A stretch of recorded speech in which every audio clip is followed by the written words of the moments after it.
Hi, I am using TikTok for the sole purpose of finding a partner. Dating apps haven't really worked for me where I'm currently living, which is in North Dakota. So I am using this platform to find love.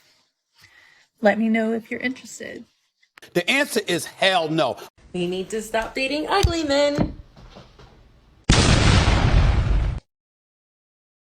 I actually don't hear a lot of people talking about how different breakups feel when you start dating like higher echelon men and higher value men. Like when you're dating like an average guy or even like a below average guy, you guys break up and like there's shit you can hate on. You can think like, wow, he was a loser, he like was a bum, he had no drive in his life, he didn't have a job, he was a horrible boyfriend, whatever. But when you date upper level men and then have to go through breakups with them, you can't say any of that shit. The guy you were dating was educated, made lots of money, had an amazing job, took care of himself, looks good, is tall, etc., and has lots of options. Like there's nothing you can attack for your own ego. And on top of that, a lot of people in breakups love to be like, well, they're gonna regret that. They're gonna regret fumbling me. But when you're dating higher value men, they probably won't, because they can replace you like that. So yeah, I've raised my standard and I'm dating like way better guys now, but going through breakups with them is not for the weak. She said she gets broken up with by average guys, and it doesn't hurt that much. But when she gets broken up with by high value men, it does hurt because those men can do better than her.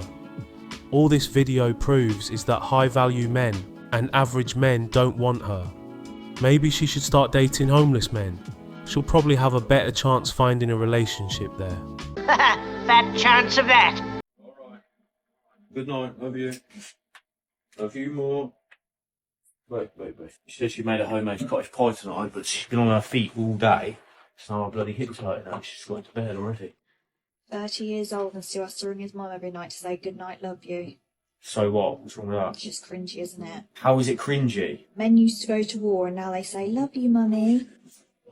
Oh, do you know what? You actually do my head in. Why are you videoing me again? Because people need to see. See what? Do See you how know, weird it is. Do you know what the weird thing is, yeah? Is that you video me and you having disputes and then you upload it to TikTok thinking everyone's going to go in your favour and they don't.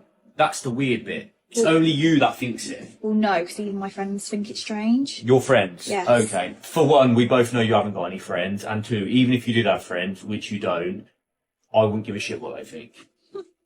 Good night, mummy. Love you, mummy. Hope your hit's better. Do you know what? I've realised what it is. It's because your mum doesn't love you, innit? What? Your mum doesn't love you, and that's what the problem is. If your girlfriend is mocking you for having a good relationship with your mother, that girlfriend has got to go. In the end, your parents will always be there for you, but your girlfriend won't. She is more likely to leave when life gets hard compared to your family members. That's true. That is true. You need to be embarrassed that you dated such a loser for as long as you did. One of the last stages of healing is not only disgust, but saying, what the fuck was going on with me? That I thought that this was all I deserved and that I actually tolerated such low effort bullshit from somebody who's not even on my emotional, intellectual, financial pay scale. You dated a loser, and that's embarrassing. And it happens to all of us. But you need to understand, baby girl, that is a direct reflection of what was going on with your standards and your self-esteem at that time. So if you're looking back and being like, that was disgusting, it was disgusting. But now we know what we'll never tolerate again. And we also know that when we date from a place of high self-worth and high standards over temporary feelings and emotions because we fell in love with the representative, you'll pick better next time. Why is it always the below average women trying to trash talk men about their physical appearance? She could be in a farm and get used for bacon. It does look like she was beaten with an ugly stick. So quickly, in my 40s, I am determined to live out my life's adventure. I'm not determined to get married. I'm not determined to, well, I am determined to get married. That's what the story is about.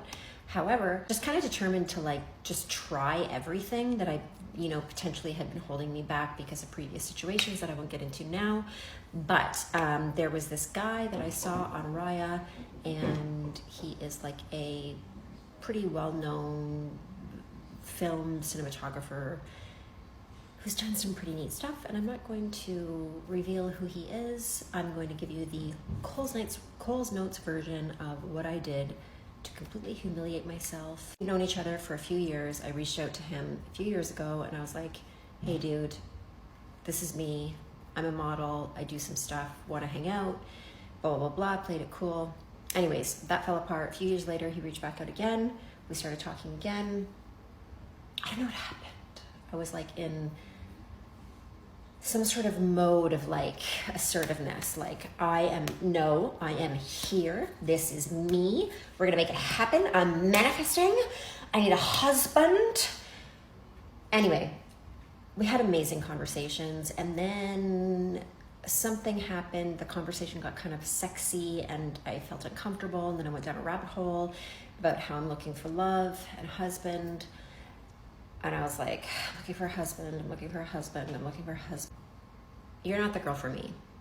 I can feel it within my system.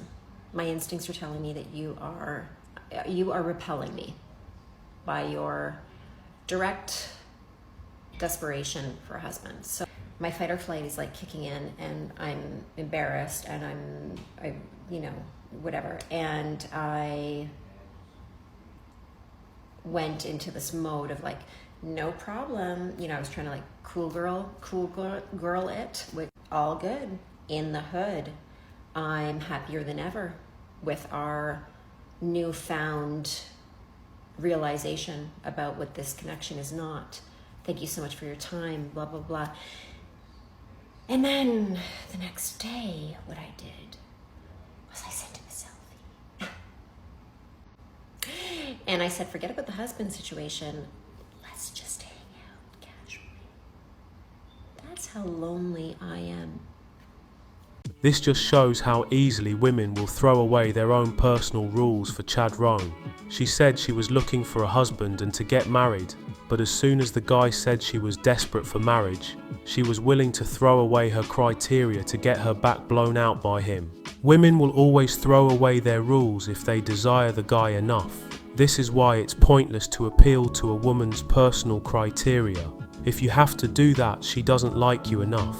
It's better to get with women who will throw away their criteria in order to be with you, not for you to throw away your criteria to be with them.